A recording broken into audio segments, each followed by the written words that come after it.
நீங்கள் சொன்னீர்கள் நம்முடைய மொழி மூத்த மொழி மட்டுமல்ல, உலகத்தினுடைய எல்லா பகுதிக்கு சென்றிருக்கின்றோம். எங்கேயும் கூட யாரையும் துன்புறுத்தாமல் நம்முடைய அரசர்கள் இந்த இடத்தை வென்றெடுத்திருக்கின்றார்கள்.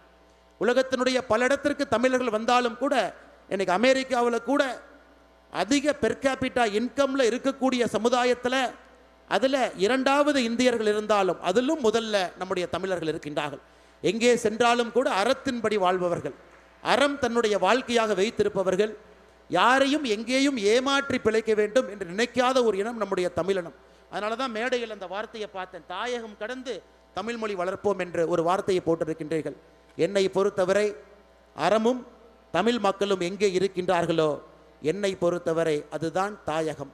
அது 1000 மைலை தாண்டி இருக்கலாம், அது நம்முடைய தமிழ்நாடாக இருக்கலாம், இலங்கையாக இருக்கலாம், மலேசியாவாக இருக்கலாம், சவுத் ஆப்பிரிக்காவாக இருக்கலாம், கனடாவாக இருக்கலாம், ஐரோப்பிய நாடுகள் யூகேவாக இருக்கலாம். அறமும் தமிழ் மொழி பேசக்கூடிய மக்கள் எங்கு வாழுகின்றார்களோ அது வீடாக இருந்தாலும் அது தாயகம், தெருவாக இருந்தாலும் அது தாயகம், பெரிய ஒரு எல்லையாக இருந்தாலும் அது தாயகம்.